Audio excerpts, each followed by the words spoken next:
house is quiet. Everyone has gone. The casseroles are in the refrigerator. The flowers from the service are on the kitchen table. Someone washed the cups. Someone stacked the folding chairs in the garage. The people who came with food and stories and the right words to say, they all had somewhere to be. They all went back to their lives. And now you are here, in the chair. His chair. The one by the window where he used to sit in the evenings when the light came in at that particular angle, and he would read or just sit or fall asleep with his hands in his lap. The one nobody sat in while he was alive because it was his.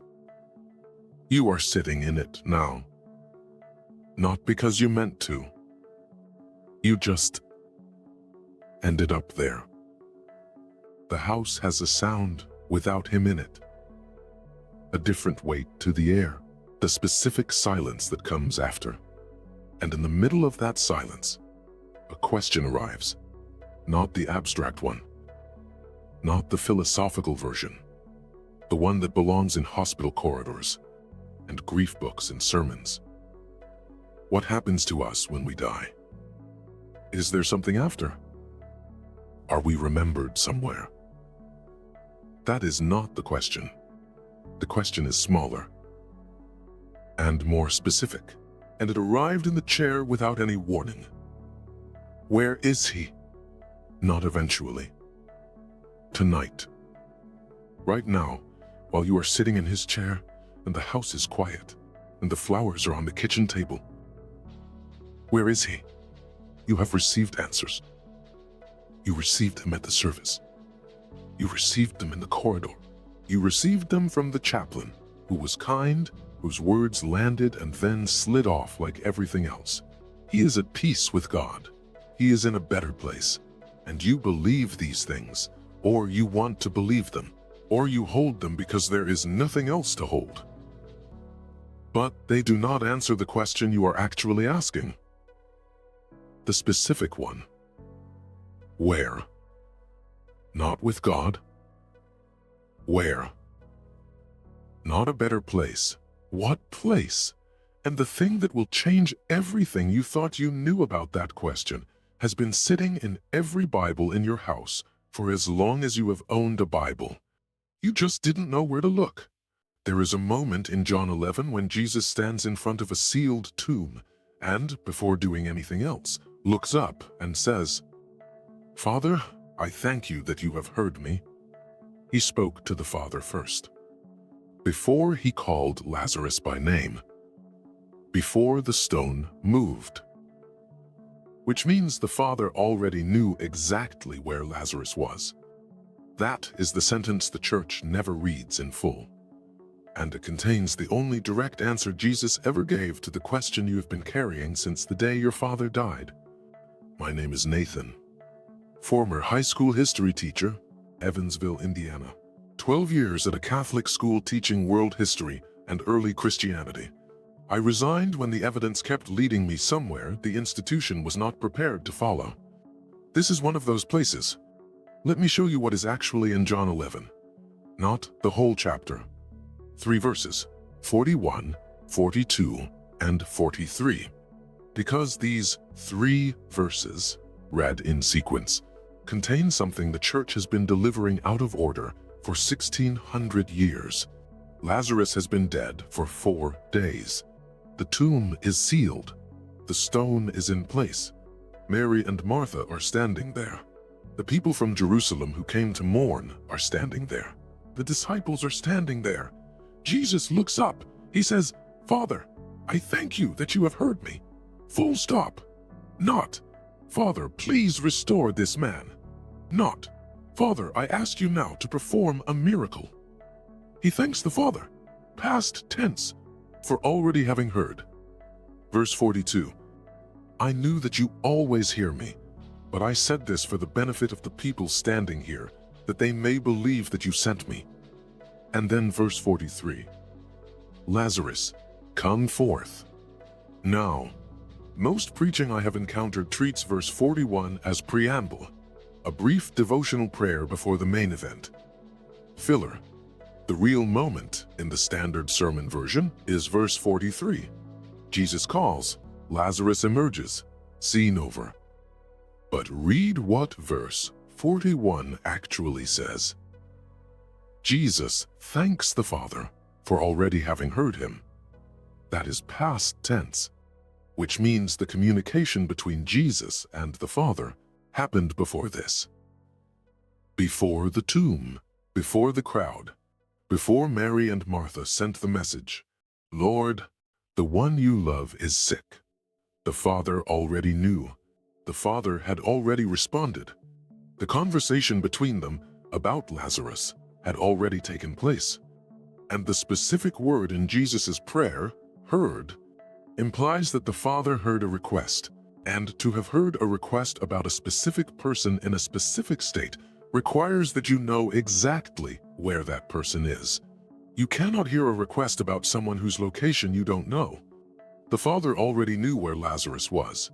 Raymond Brown, in his Anchor Bible commentary on the Gospel of John, published by Doubleday in 1966, identifies this as the climactic sign in John's entire Gospel. The seventh sign, the one toward which all the others have been building. He notes the deliberate sequence, the gratitude before the command. Jesus is not performing a miracle for the crowd. He is acknowledging a communication that has already taken place. It is not a prayer of petition. It is a receipt. The Father already knew. And then Jesus called Lazarus by name. Not, anyone in the tomb, come forth. Not, the dead, rise. Lazarus. His specific personal name. You call someone by their personal name when you know where they are and you know they can hear you. That is what the sequence says. Father first. Acknowledgement of prior communication. Confirmation that the Father already knew the address. Then, the name. The Church has been reading this as two sequential moments in a miracle. It is two sequential moments in a directed communication. Across whatever boundary separates the living from the dead, the Father knew the address. Jesus called the name. Now I want to stay with what happens next, because what happens next is in John 12, not 11. Chapter 12. Lazarus lived for years after this. He appears at a dinner in Bethany in John 12, verses 1 and 2. He is present. He is sitting at the table with Jesus. Presumably he is eating. Presumably he is speaking to the people around him. But not in the text. In the text, Lazarus never says anything. Not in John, not in Mark, Matthew, or Luke, which don't mention the Lazarus miracle at all. Brown flags this absence as historically significant. The most dramatic sign in the entire Johannine narrative, the raising of a specific man from a specific tomb after 4 days, appears nowhere in the three Gospels that preceded John. 60 to 70 years between the event and the writing of John. 0 parallel accounts. The man himself, present at dinner, never quoted. John 12, verse 9. The large crowd learned that Jesus was there and came, not only because of Jesus, but also to see Lazarus, whom he had raised from the dead. They came to see Lazarus. Not because of anything he said. Not because of a testimony he gave. Simply because of his existence. And then, verse 10. The chief priests made plans to kill Lazarus as well. Not because of anything he had done. Not because he was spreading dangerous ideas or organizing resistance or threatening anyone. John 12, verse 11 gives the reason. It was on account of him that many of the Jews were going over to Jesus and believing in him. His existence was the threat, not his testimony, not his words. His presence, the fact that he was standing there, breathing, eating dinner, alive, was causing people to leave the institution. Hold on to that. Lazarus was the only human being in history who had crossed the death threshold and come back. He had been on the other side for 4 days, and then he had heard his name called, and he had returned. If he had spoken, if he had given a deposition, an account, any description of what it was like on the other side, it would have been the most consequential testimony in the history of early Christianity. It would have answered the question, not with comfort, with information, but he said nothing. Not in any text, not in any fragment, not in any apocryphal document, canonical or otherwise. He went back to eating dinner in Bethany. The most important eyewitness in Christian history left no deposition. The institution wanted him dead, specifically because his existence, not his words, was drawing people away. Whatever Lazarus knew about where the dead are, it was apparently enough that simply being alive was sufficient to change minds. The chief priests understood that. We do not. Read the silence. Picture this. The corridor. Fluorescent light.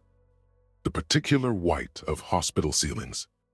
The sound of the machines from the room beside his. The doctor turned and walked away. The chaplain arrived. He was kind. He put his hand on your shoulder and said the right things. They meant something. They also meant nothing. He will be at peace. He is going somewhere safe. God already knows him. You stood in that corridor and heard these words land, and you believed them, or tried to. And somewhere underneath the trying was a question so specific it almost had a shape. Not, is there something after this? Where? Not tonight. Now. In the moment, just past the moment the machines stop. Where? The chaplain gave you the abstract version, the correct version, the version that holds people when they cannot be held by anything else. Jesus gave a different answer. He stood in front of a sealed tomb and thanked the Father for already having heard a request about a specific person, which means the Father knew. The Father had an address, a specific awareness of one man in one state on one day in Bethany 2,000 years ago. Not all the departed resting in peace. One man, by name. And in Luke 16, Jesus had already described where that man had been. Luke 16, verses 22 through 25. This is the parable of the rich man and Lazarus.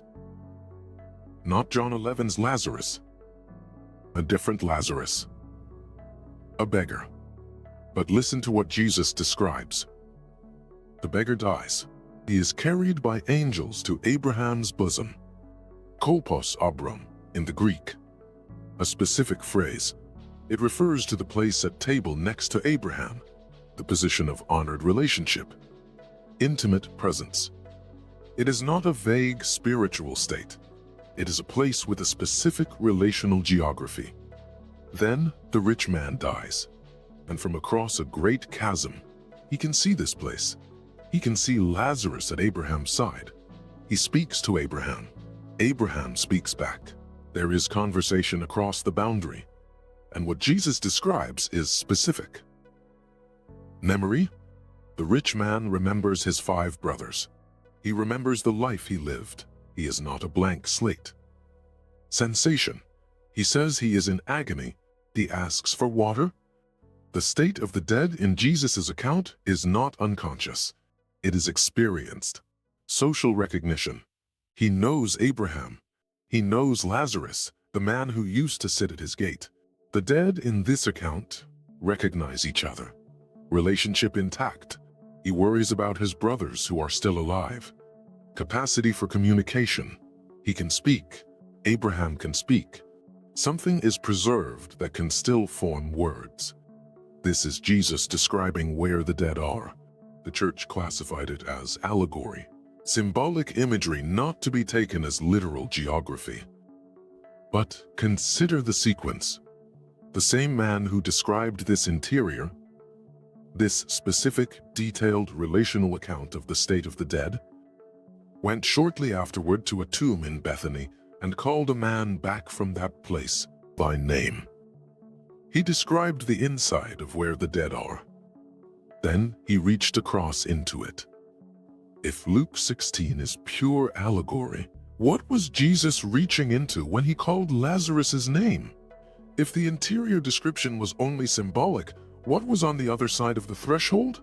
You can choose to read Luke 16 as symbolic, but you cannot make that choice without deciding what was on the other side when the name arrived. And that is a decision the church never made explicitly.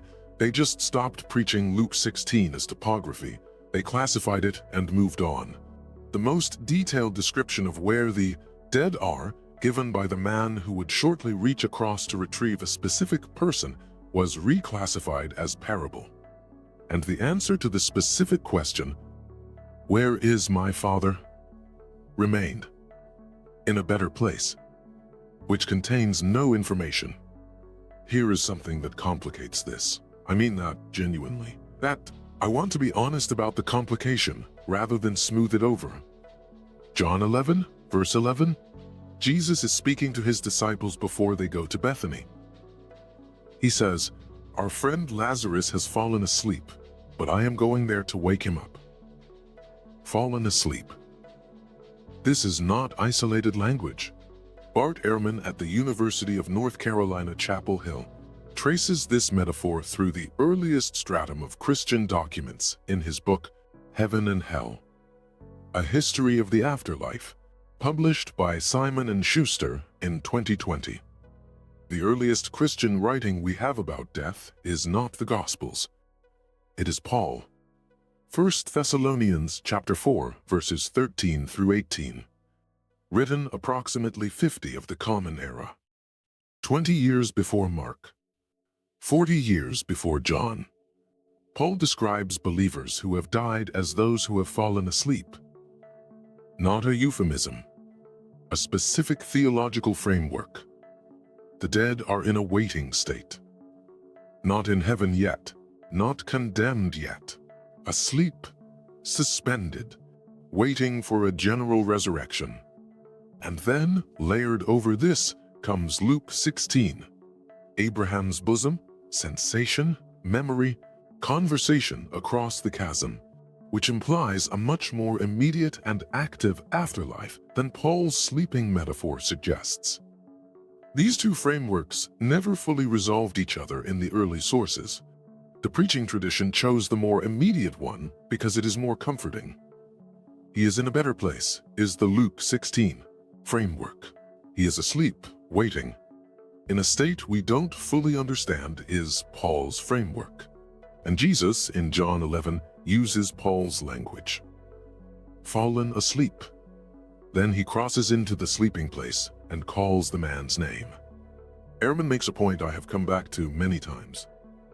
The raising of Lazarus sits at the intersection of both frameworks and is fully resolved by neither.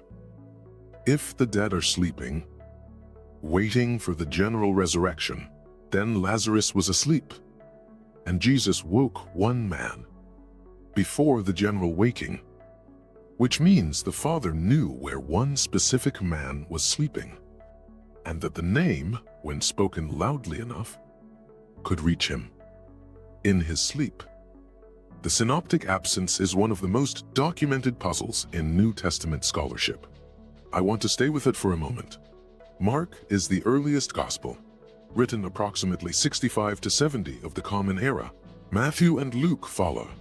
None of them mention Lazarus.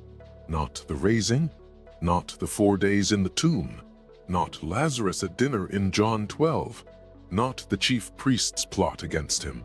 Nothing. Raymond Brown notes that in John's account, the Lazarus miracle is the direct trigger for the decision to execute Jesus. John 11, verse 53.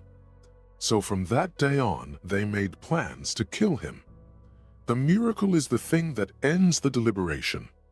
If that is accurate, if the raising of a specific man from a specific tomb 2 miles from Jerusalem is the proximate cause of the crucifixion, then the event most responsible for the cross has zero trace in the 3 Gospels that preceded John.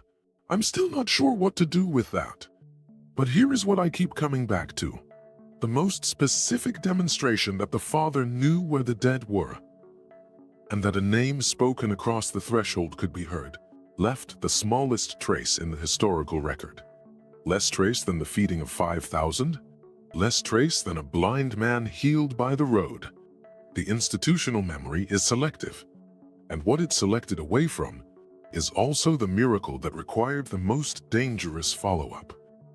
What did Lazarus experience? Where was he? What did he hear in the space between John 11:43 and John 11:44? Between the command and the emergence, there is a space in the text between verse 43 and verse 44 of John 11. Verse 43. Jesus cried out in a loud voice, "Lazarus, come forth." Verse 44. The dead man came out, his hands and feet wrapped in strips of linen, his face wrapped in a cloth. Between those two verses, silence. The name was spoken. And then Lazarus moved. But between the speaking and the moving, between the summons and the response, there is a moment the text does not enter. The moment Lazarus heard his name. We don't know what that was like. We know what preceded it. The Father was already informed, already thanked, already understood to have known the address. We know what followed it. A man who had been dead for 4 days walked out wrapped in burial cloth. But between those two facts, a space the text skips entirely. No one knows what Lazarus heard from wherever he was when the name arrived. No one knows what happened in the interval between the sound crossing the threshold and the body beginning to move. We don't have his description. We don't have the moment of his recognition. We don't know if it felt like waking from sleep, the way Paul's metaphor suggests. We don't know if he was, until that moment, in the place Jesus described in Luke 16, in the relational warmth of Abraham's bosom, with memory and sensation intact. We only know what the sequence implies. The Father knew where he was. Jesus knew the Father knew.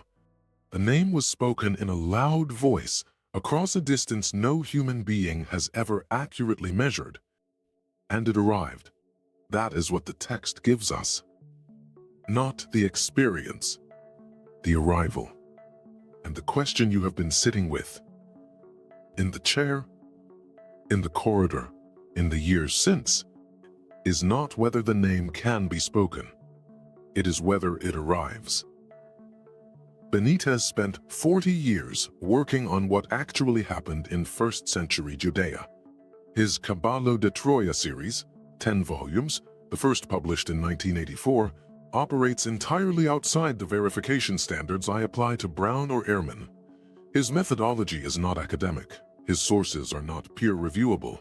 I am always explicit about that when I cite him.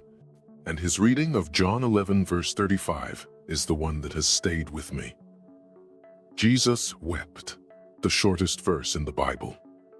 The standard pastoral reading. Jesus wept because he loved Lazarus.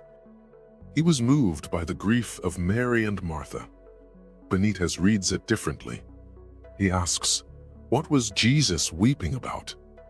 Lazarus had been dead for 4 days. Jesus already knew, when he received the message that Lazarus was sick, that he was going to raise him. He told the disciples, "This sickness will not end in death." He waited 2 additional days before leaving. He was not weeping from uncertainty. What Benitez proposes, and this is the reading I have been unable to set down, is that the weeping in verse 35 is the weight of what Jesus was about to do.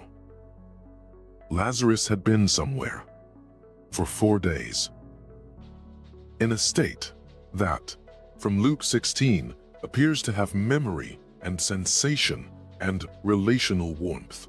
The Father had already released him into that state, had already received him, had already communicated with Jesus about him. And now Jesus was about to call him back. Not from nothing, from something. The tears are not grief for the dead. They are the weight of the disruption. The knowledge that Lazarus was, wherever he was, in a state of peace that Jesus was about to interrupt. For their belief, Jesus wept before the most deliberate act of his ministry, not because he didn't know where Lazarus was, but because he did. I want to tell you about the night my father died. Not because it's comfortable to say, because it's the night I read John 11 differently. My father, his name was James, had been in the hospital for 6 weeks. Not a sudden illness, the kind that gives you time and then you spend wishing you didn't have quite so much of it. He died on a Tuesday night in October. My wife was with me. The chaplain came. He said the right things. I don't remember what they were. I remember that they were right. I drove home around 2 in the morning. I don't know why I went to the desk. I had been reading John 11 for 25 years. I had taught it. I had used it in grief counseling. I had stood in hospital corridors and quoted from it to families who looked like I must have looked that night. I opened it. That night, I read it and stopped at verse 41. Father, I thank you that you have heard me. I read it again. I wrote in my notebook. I still have the notebook. I can see the handwriting from that night. I wrote, the Father already knew where Lazarus was. Jesus thanked him for it. I sat with that sentence for a long time.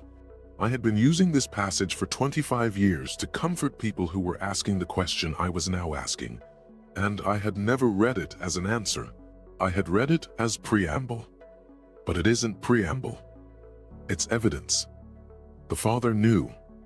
Before the stone moved, before the name was called, before Jesus wept, which means the Father had an address for one specific man in the 4 days after that man died. And it hit me, in the way things hit you at 2 in the morning, that this is the most specific answer Jesus ever gave to the question I was asking. Not at peace with God, not in a better place. The Father already knew the address. I wrote that in the notebook. And I didn't call it comfort. But it was more specific than anything I had offered anyone in 25 years. Go back to the chair. His chair. You're still in it. The house is still quiet. The question is still in you.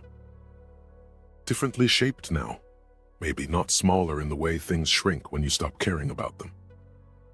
Different in the way that things that finally have a form are different from the formless thing they were before. You don't have Lazarus's testimony. No one does. Whatever he experienced in those 4 days, whatever was on the other side of the threshold that Jesus called across, it was never recorded. The man who was there left no account. The chief priests understood that his existence was more dangerous than any words he might speak. But you have the sequence. John 11 verses 41 through 43. Father, then name. The Father was addressed first. Thanked for already having heard, acknowledged as already knowing. Then the name, Lazarus. Not an anonymous call into the dark, a specific name in a loud voice across a threshold that the man speaking it understood to have a specific address on the other side. You have Luke 16's description of what the other side contains. A place with memory, sensation, social recognition, the capacity to be known by name. You have Paul's framework, asleep, waiting. Not in oblivion, but in suspension, preserving enough to hear a summons. You have Raymond Brown noting that this is the climactic sign in the entire gospel with no trace in the 3 gospels that came before it. You have Benitez sitting with Jesus's tears and asking what it costs to pull a soul back from peace. And you have a man in Evansville at a desk at 2 in the morning in October writing in a notebook. The Father already knew the address. That is what I have. It is not Lazarus speaking. It is not the testimony we don't have. It is the sequence. Father, then name. And what the sequence says is, the dead are somewhere. Specifically, and the Father knows where. Not an abstraction, not collectively. One man, 4 days, one address known before anyone in that crowd had thought to ask. And the name, when it arrived. I want to sit with that for a moment.